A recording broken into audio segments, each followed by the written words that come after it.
Hi YouTube, I am live today and it's been a hot minute since I have been live here. So I'm going to give everyone a minute to hop on. If you are viewing this live, let me know that you're live in the comments. I usually do my live streams in my Facebook channel for at least for this year. That's what I've been doing because as you guys know earlier, I think it was earlier this year or late last year, my account got a glitch and I was not able to live stream on here. But I'm back now and I'm so excited to be doing finally a live here on YouTube. So let me open up my chat box so I can see your comments or your okay, so we're getting some chats I'm seeing on here. Okay, great. Nunu, thank you so much for letting me know that you can, hopefully the voice is good. Hi, Chelsea. Awesome. Okay, guys, so I have a topic that I want to discuss today that's been on my mind, and also it's something that it's taken me, I would say, decades to overcome. So I know that a lot of you guys deal with this. I thought I'd do a fun video, but then after that, we can just hang out and talk about whatever you guys want to talk about because I know it's been a hot minute since I have been on. So welcome everyone. And today we're talking about when weapons or when emotions become weapons and how to break free. So as you guys know, I am a life coach and I talk to a lot of women and sometimes even men. And there is this repeated theme that keeps coming up when people start doing their inner work, whether this is with weight loss or with relationships or parenting, pretty much anything that people talk about as far as progressing and breaking through setbacks, setting boundaries.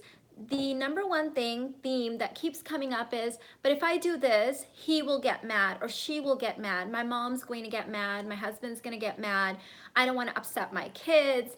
And it's almost like this resistance to change, this resistance to getting other upset. And I think there's many different contributions to this. Some of it is just kind of our own fear because change is hard and change requires courage, and we're not we're not sure that we want to be doing this thing that will kind of rock the boat, or it's a big step in action, right? Whether you're trying to lose a lot of weight, find a new job, change careers, anything that you're doing. So sometimes it's an excuse. You think that if you do this, other people will get upset. And sometimes it is that you have given the power to other people in having this sort of control over you. So, hi Poonam, thank you so much. Ariza said, good to see you back. I'm so sorry about your loss. Lots of prayers for you and your family. Thank you so much. And we can talk about that a little bit too at the end if you guys want to, after I get through this topic. So let me get comfortable. Let me have a sip of my magnesium water. And I'm just kind of ready to be back and check in with you guys and hang out with you guys. So, okay, this is kind of the theme that I have noticed.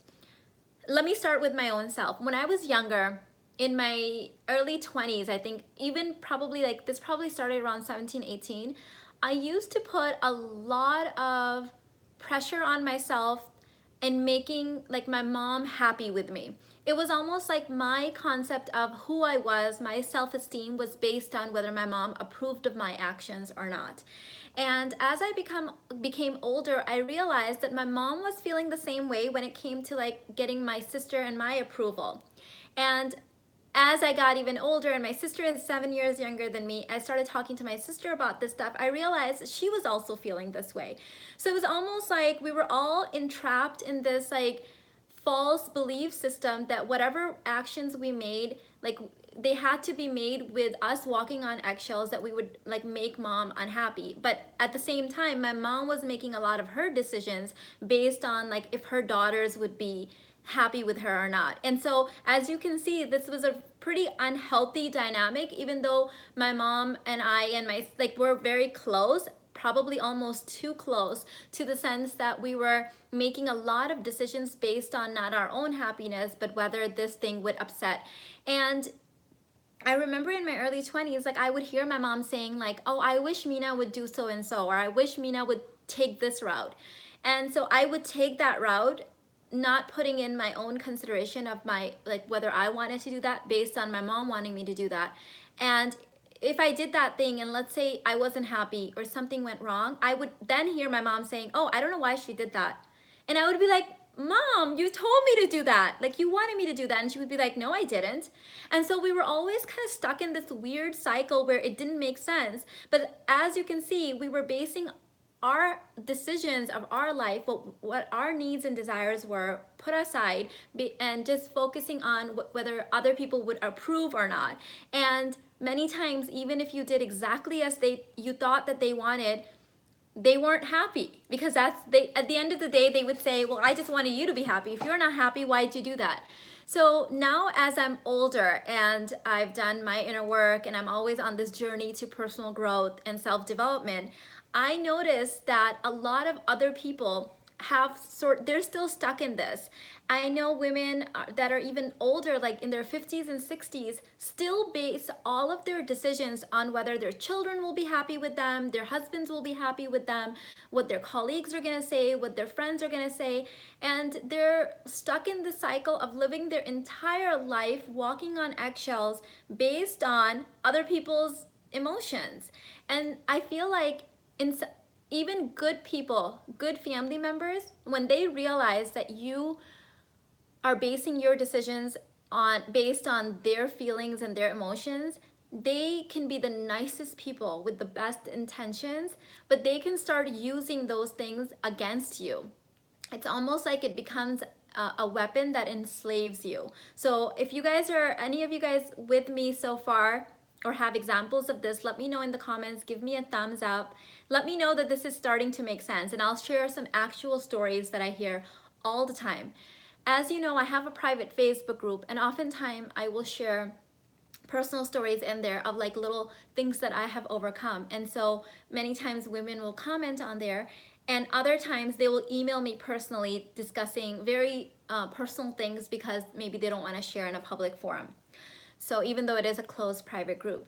And I see this constant reoccurring theme that they want to change, they're unhappy with a situation in their life, but they can't change because they don't want to upset their children, or their husband will be angry with them, or their boyfriend might leave them. And now that I have done the inner work and I have like kind of come out on the other side, it's kind of upsetting to see people doing that to themselves. But at the same time, it's not my right to be upset. Obviously, it's like, okay, they're not there yet in their journey, right? But the reason I get sometimes upset, it's because no matter if when I'm trying to show them, like I will spend hours emailing these girls back, even if they can't afford coaching or don't want to buy coaching.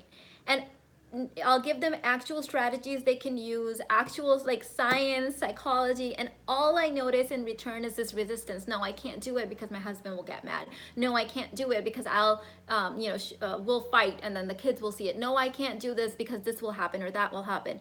And it's like, it's their own resistance. And then my last question usually to them is, okay, you've already made it clear that you can't change because other people will get upset. You can't buy programs because other people get upset. You can't commit to coaching. May I ask why you're emailing me then? Because I almost feel like no matter what you say, the answer is I can't, I can't, I can't. So it's like at one point, I almost feel like they want me to say, oh yes, you're doomed. Your life is over. Like you might as well just like crawl up in a ball and like not even live. It's like you can't, why are you guys like cornering yourself to the extent of you're not willing to make any changes, you can't fight with your husband, you can't buy anything, you can't change anything. What am I supposed to do? Like what advice are you expecting from me? So one thing is, if you're in this situation, I want you to ask yourself that the story that you're coming to me with, if a friend of yours that you really cared about, or your sister or your cousin, came to you with that situation and then had all the resistance that you're saying, like they can't buy anything, they can't change anything, they can't breathe, they can't do anything, what advice would you give them? Like what would you say? right? Because a lot of times what I notice is that they are so enslaved in their own mind that they almost consider themselves like this boxed in slave that can't think for themselves, they can't do anything, they can't make any decision. And it's not like any of these women are living in third world countries, by the way, right? That I can understand. Let's say that some of these emails were from women that were in third world countries where if they spoke out, their life was in danger. No, I'm talking about really successful women. Like these are women that are doctors, lawyers, business or business entrepreneurs. Like they're making six-figure salaries. A lot of them are stay-at-home moms where their husband is bringing in multiple six-figure salaries. These are like successful families living in Western civilized societies, yet in their mind, they're completely enslaved. Okay, so let's talk about how we can start turning this around. The number one reason I think, this is just kind of my opinion of my own experience, and after dealing with thousands of other women and hearing their stories, is when we're not used to being able to sit with our own feelings and emotions and deal with our own feelings because we're so living in our head constantly that we are not embodied, we have no idea who we really are. All of these external factors define who we are. We're a wife, we're a mom, we're a lawyer. Like it's all about the external achievements, nothing coming from the inside of who we really are at the core. Then what happens is because we have no connection with our own heart and with our own feelings, we are afraid of other people's feelings. We are so afraid of like rocking the boat or like making people upset that we live in this like shadow of a life. We have no feelings of our own, we have no voice of our own. And you are no worse off than that woman living in a third world country that has literally no legal rights, can't vote, can't drive, can't do anything. And while you have like a nice education, you have money, you have rights, you have, you know, you have all of the freedoms awarded to us that we have fought for, you know, over decades, but you are enslaved just the same, even worse maybe, that the woman who is actually enslaved because she happens to be raised in a country that doesn't offer her any liberties, any rights, because you have enslaved yourself in your mind. And I can completely understand because I have been there. But let me tell you, all of those fears, they're completely irrational. First of all, many times where I thought if I did this, XYZ will be mad, most of the time, those were stories I had created in my mind. Nobody got upset when I did things for me. Because think of it, the people that you love in your life, will you get upset if they stand up for themselves? Will you get upset if they do something nice for themselves? Will you get upset if they say no? I don't get upset when people say no to me, that because I know that they're looking out for their best interest in that moment. They're meeting their own needs. So if I don't get upset if somebody else says no to me, why do I think other people will get upset if I say no?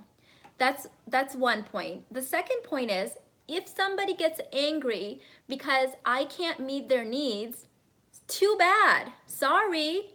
Controlling somebody else's emotions is not my job. My job is to live my life the best that I can, finding my own joy and happiness, serving the world as I can in the way that I'm able to, taking care of my children, you know, loving my husband. Those are my job. That's what I consider my job.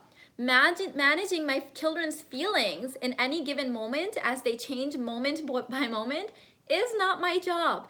Even if it was, it's not humanly possible to get inside somebody's mind and try to control their feelings. Okay? It's just not possible. Can you get in my mind right now and control my feeling? No, right? So especially if you are a person that has done your inner work and you're coming from a high value place, meaning you know your worth, you know your place, you know that you are in control of your own feelings and you cannot control other people. If you are that person, then you understand that everything that's external is a trigger. It may trigger you and it may not trigger you. That choice is in your hand. Okay? So this isn't about, I'm not going around poking people and then saying rude things or rude comments or being nasty and then saying, haha, like, okay, I made them angry. No, that's not what this is about. But if somebody comes to me, even if it's my husband, and he expects me to do something or wants me to do something, demands or requests anything that I don't feel comfortable doing, or I can't do it in that moment, or I just don't plain feel like it, I say, honey, that doesn't work for me right now. That's it. If he gets angry, that he gets angry, and that's his job to control his own feelings. If he gets angry, I let him sit and be angry, and then 20 minutes later, he's over it. Big deal. I am not a slave, just like the people that are in my life are not a slave. Okay? We're not enslaved like we have to make other people happy. First of all, happiness is fleeting. I can be happy one moment, and the next moment I can get a call from someone, or I can maybe be standing outside my home and maybe I see a neighbor fall down and I can be unhappy because I'm hurt, because they're hurt, right? So I can't even control my own happiness. How do you expect me to control somebody else's happiness moment to moment? It doesn't make any rational sense, right? Oh, awesome. Someone said, well said, Mina, watching you from India. Wow, what time is it in India? I love that I have people from all over the world. Thank you so much. Free Me Life said, what if he gets super angry at the kids and hurts the soul? Okay, so let's get this clear. When I talk about anger or sadness or depression or any kind of emotion or feeling that people are exhibiting, let's make it clear that there is a healthy way to express these things, a sort of a medium range, and then there's somebody that's abusive, okay? So if you are living in a situation where your partner uses anger against you by hurting the kids emotionally or physically, you need to grab your kids and get the hell out of there, okay? This doesn't mean you have to divorce your husband, but this means you need to get the hell out of there to teach him that this is not acceptable, that you are not a participant of abuse. Again, you have a choice. Please don't come to me if you live in any sort of even like mid-level civilized country and say you are stuck and trapped unless you are actually enslaved where somebody has you chained to like a door or a chair or something and you can't move because your life is in danger. Okay, if that's you, but if you're sitting here watching my YouTube channel, I know the back end analytics, so I know where a lot of my audience, like which countries they belong to. This is the information that YouTube offers us. I know what ratio of my audience is female versus male. I know like what demographic you guys belong to. So I have that information. The majority of my audience is in a certain like socioeconomic status. I know what you guys, like this is the information we're getting in the back end. So I know that if you are sitting somewhere where you have access to a computer or a phone, you have access to the internet to watch my live chat, that you're probably not in a situation where you're like chained to the wall. Having said that, you still have control to leave, okay? We are not needy, clingy people that are like life is shattered, that we will die if we leave someone or if somebody leaves us. We're all individual beings. We came into this planet naked and by ourselves, and we go by ourselves, okay? Like nobody can die with us and like be like, I mean, they can die with us, I guess, but it's like you're still on your path. Like you don't know what happens after that, okay? So if somebody's using anger, that's why I'm saying anger becomes a weapon, right? People can start using it against you if you allow it. So let's talk about some actual strategies. So let's say that you are with someone that actually exhibits like outbursts of anger and you get yourself up and you walk the hell out of there. This could be at a restaurant, at a party. This is how you manage your participation. You don't even have to say anything. You just walk out. And if you do this a few times, that person will learn that this type of woman just doesn't participate. She won't participate.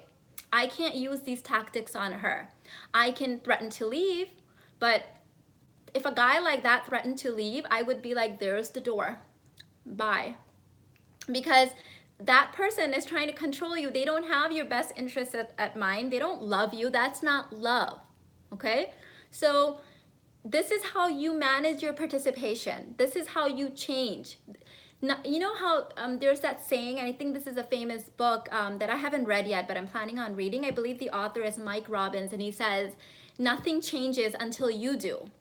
So if you want to live a cushy, comfortable life, cushy and comfortable, I use that in quotes, and then you just kind of do everything that somebody else tells you to do because they might get angry if you change, you can continue living that way. But if you want to change things, you're going to have to make some courageous choices. And this doesn't have to be really big things. They can be little things of just saying, I'm sorry, honey, babe, that doesn't work for me. You don't have to be nasty. You don't have to be rude. You don't have to be mean. You can be sweet and feminine and say, that sounds like a great idea, but it doesn't work for me. Okay, that's it. That's it. It's simple as that. If somebody else gets angry, they need to manage their own anger. If they can't manage their anger and they're being physically or emotionally abusive, you get up. You don't have to say anything. You walk the hell out of there. Okay? Let them deal with the consequences of you leaving them stranded in a restaurant, in a party, anywhere, or even in their home. You walk out. You go, take a ride, you go get yourself a drink, you go get a coffee, you go do what you need to do, and then when you come back, you don't interact with them until they're able to come and apologize or control themselves. That's how you manage your own participation. Haha, Cecilia, that's funny. Okay, let me read some of the other comments that I missed. Nunu said, women have so much power, but they choose to give it away. $1 million point. Yes, we have all of the power. Men generally, like whether this is your boyfriend, your husband, your brother, your dad, your son, they all want to make women happy. They really, really genuinely do. And if you are the type of woman that doesn't know how to command that attention in a positive way, if you don't know how to command respect in a feminine and positive way, then you come across as the kind of person that's a doormat and a victim, and you're like, you're stuck because you're stuck. You have put yourself in a situation that makes you stuck, but you keep blaming other people. I have women writing really long emails to me, blaming all kinds of people, their husbands, mothers even, all sorts of things, and then 6th, 7th email, and they're like, no, I wasn't blaming anyone. It's like, go back and read your own emails, honey. You will see how you are willing to blame everything, the sky, the moon, God, the earth, childhood, the animals, like everybody, except take responsibility that maybe if I just learned to say, no, honey, babe, this doesn't work for me. I can't do this. Like maybe something would change. And who cares if other people got angry? That is not my place. Like I have to stay in my own place. Okay? I have to manage my own anger, my own happiness, my own pleasure. That's my domain. That person, whoever it is, they could be your children. How many of you are moms and you have asked your children to do chores and they stomp their feet and they're angry and they're upset, but then they go do their chores, right? I mean, they have the right to be upset about doing their chores, but they need to learn to manage that and still get their chores done, because that's just how life. When you live, you have dirty clothes that need to be washed. When you live, you eat, and then there's dirty plates. Like these things are just a fact of life. I get upset about having to load up the dishwasher, but I do it anyways and it gets done. That doesn't mean, just because I have the right to ask somebody if someone, doesn't mean they don't have a right to like exhibit their own emotions about it. Like they can be upset and they can say no. Everyone has the freedom. And let me tell you, many times, okay, this is like the kicker in this all. Many times when I tell these things to women, they're like, no, Mina, I went to my husband and I asked him if he will get upset if I say no, and he told me he will get upset. Okay. Duh. Like if he is used to someone always saying yes sir and doing everything he wants, of course that's convenient for him. Of course he likes that. Who doesn't want a slave? Yes, I'm sure he's like really happy and he's gonna tell you he's gonna be upset. But so what? Okay? Let me tell you something. Those are also the type of relationships that where there is no emotional security, there's no emotional trust, because a man knows that if your own feelings and emotions are not safe with you, that his feelings and emotions are not safe with you. So he's not going to open up. He's going to be demanding things from you. He's going to be doing his own thing, maybe taking care of his family over you and your children, spending money on other people over you and your children, putting a lot of time and energy into his other relationships over you and your children. And the main reason for that is because you're easy, okay? You're not a challenge. Men love challenge. Think of the sports and the activities that masculine men engage in. Hunting, driving fast sports car. My husband used to do like skydiving from like a moving plane before we got married. These are the kind of things that my husband did for free. You think he wants an easy wife that's gonna be like, yes, but yes, babe, what else can I do for you? No, he wants a challenge. Now, this doesn't mean that I say no to him just to say no, but it means that when something doesn't work for me, I say, this doesn't work for me. I can't do this. And I say it in a nice, feminine way, and then it's his job to manage his own expectations and his feelings that come up from that. And I don't sit around waiting for his reaction like, oh my God, did I make him upset? That's not my job. Okay, he wants me to be happy. He tells me his whole life revolves around making me happy.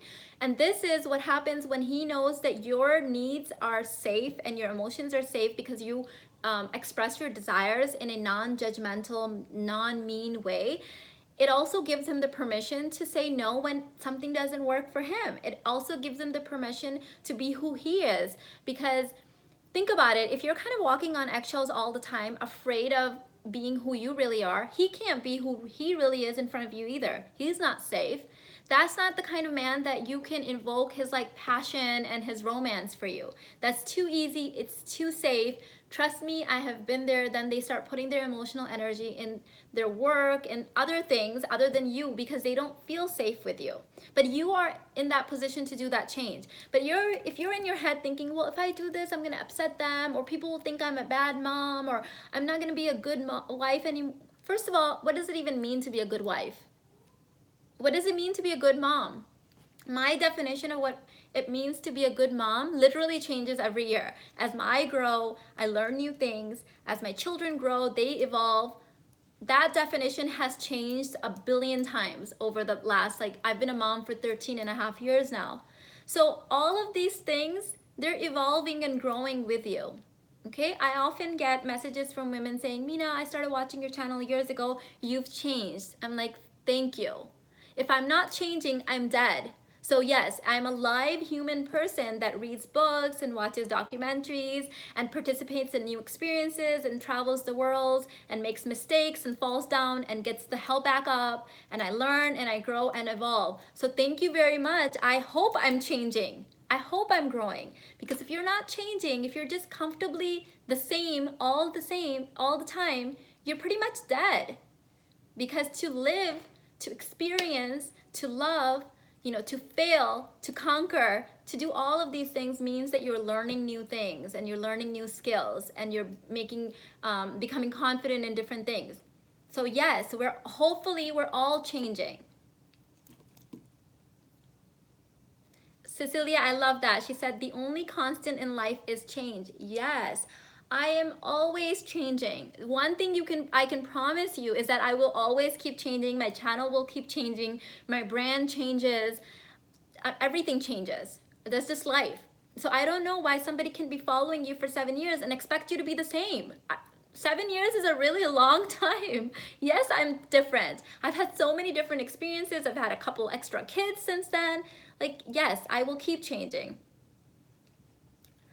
Nunu said, honestly, I never understand how people stay the same year after year as I'm growing physically and emotionally and spiritually. Yes, and to me, marriage means that I have taken the commitment with someone to change and grow and evolve together. It doesn't mean that I expect my husband to stay exactly who he is and he expects me to stay exactly who I am.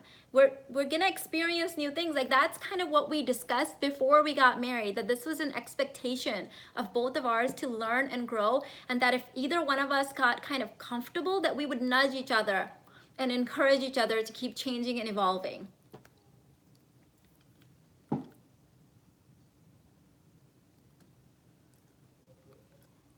Cynthia said, whenever my children get mad, when I tell them to do their chores, I tell them, you are part of the family. There's no choice. You have to do it. That helps a lot.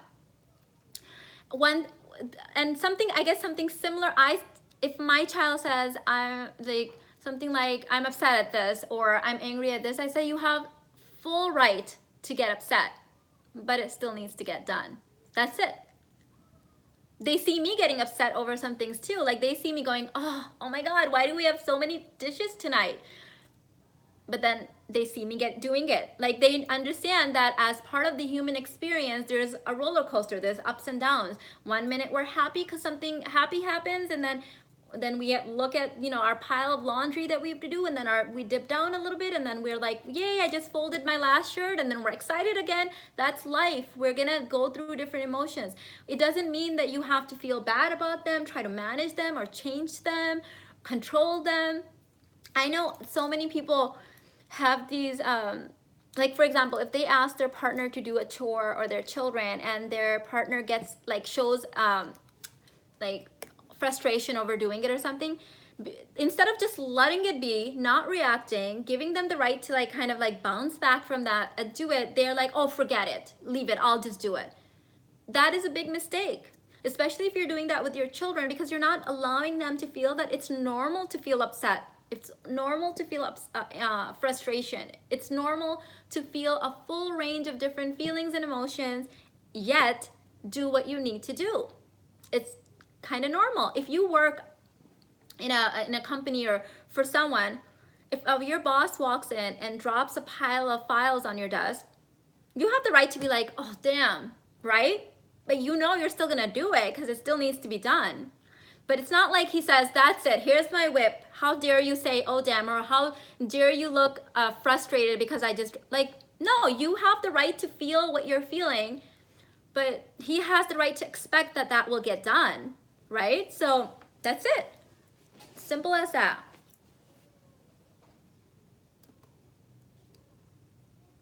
Latoya said, life is a journey of changes. I'm unable to do strenuous tasks. An elderly lady told me years ago to pick my battles wisely. Best advice ever. Love that. Latoya said, I have been following you for a while. You have been inspiring me on my healthy living journey. Diagnosed with seronegative inflammatory arthritis. Oh, that's tough. I hope that you are making those necessary lifestyle changes to get yourself back on health. It's a journey. It really is a journey. I hope I pronounced that right. Magnogna? Magnogna. I hope I pronounced that correctly. She said, wow, I love your mindset, Mina. I'm in transformation and trying to adapt into that mindset. Please make more videos on having high standards in every area of life so that no one will mess up with me. So, okay, so I will make more videos on that, and I have a lot of videos on that. I also have a lot of programs that I don't know if some of you guys may be newer, but I have a website, theuniverseguru.com. It's linked in the comments, I'm sorry, in the description box, and you can check out my programs. But let me tell you something. Your last area, no one will mess up with me. I'm assuming it's mess with me. People will always mess with you. People will always mess with you. That's just kind of like life. It's how you react or choose not to participate. That is in your hands. That's where your control comes out. You can't control other people's actions. You can't isolate yourself so that people can't mess with you. You can't hope that everybody else also has high standards. It's just not gonna work. You're wasting your time. What you can do is do your own inner work and get to a place where there is no messing. Like, people can say what they want, they can do what they want, and then you have the ability to sit with your feelings and deal with your own emotions. And that's it. That's it. And sometimes it means that we get angry, but then we work through our anger. We sit with our anger. This is a part of life, right? There's no way that we can control how other people will come, but we can control how we participate, how our boundaries are, how we let something slide. Again, I think, Latoya, you just said pick your battles. This can be in every area of life. Most of the things you let slide because they're just not worth your time. You're living a beautiful, full life of your own fun activities and hobbies and things. So most of the things you let slide. Now, the big things that are really kind of pushing against your boundaries, the things that are your non-negotiables, yes, you push back in that by being sweet, being kind still, being your feminine self and saying, this doesn't work for me. And then you get up and you don't participate. You don't say, this doesn't work for me, and then, but I can do it on Tuesday, I think, but you really can't do it on Tuesday, or you make a lot of excuses, or you offer a huge explanation. No, no. Just say, this doesn't work for me. This doesn't meet my needs. And you can do it in a kind way where you're not offending the other, or you're not meaning to, you can't control it, but you're not being nasty. You're not cursing at them and saying, how dare you to ask, how dare you ask me of this? You just say, this doesn't work for me. Thanks for thinking of me. That's it. Free Me Life said, thank you. Wish I could give you a tight, warm hug. You are my inspiration. Thank you so much. Thanks, babe. Virtual hugs. Hopefully they'll create those soon.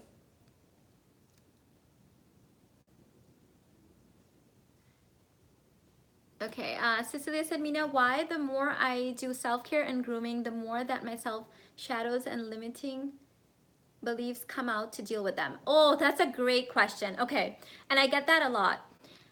So sometimes I get emails and messages from women who have purchased one or more of my programs, and they say, Mina, I did this program of yours and I did all the worksheets and all of these emotions and things came up and shadows came up and I worked through them, and then I was really in a good place, and then new stuff started popping up. So it's like, is it really a never ending thing? Yes and no. So one, we're all on this journey of life, and we have, if you are in your 20s, 30s, 40s, 50s, you probably have years and years, maybe even decades of pent up emotions that you have not let out, right? You've kind of just been repressing everything, repressing everything. What happens is when you are in a comfortable place in your life where you're feeling secure, you're taking care of yourself, maybe you're in a good place financially, maybe you're in a good place in your relationship, your body literally says, okay, maybe now is the time that I can start releasing some of these emotions so she can start dealing with them. And so some of these pop up and you work through them, you sit with them, you do, the instructions I give in my programs, the step-by-step guides and stuff, and you're working through them, and then more come up. The reason for this is a couple of things. One, we're all on this journey, and again, like we're saying, it's like we're always learning, growing, new things are coming up. But the main reason is because we have so many things pent up and repressed for years and years. They're either inside our bodies creating disease and autoimmune diseases, cancers, unhappiness, depression, anxiety, or they're coming up and you're dealing with them. So again, the better you get at this, the more comfortable you feel. Mama, is that you? What is that? Oh, are you popping the packaging from Amazon? Sorry, I thought I heard something. So the more comfortable you get, those things will come up.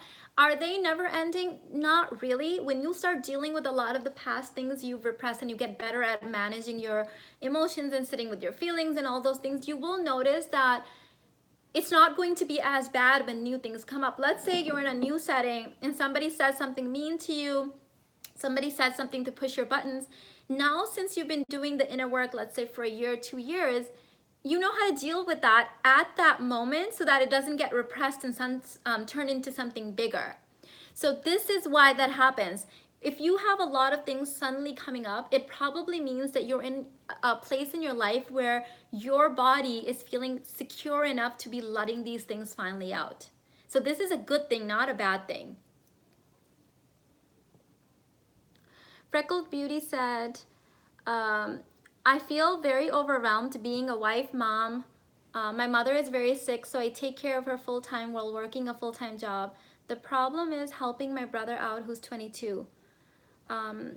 He doesn't care about me, the sacrifices I make for him, and he lives with me. How can I stop helping him and not feel bad for it?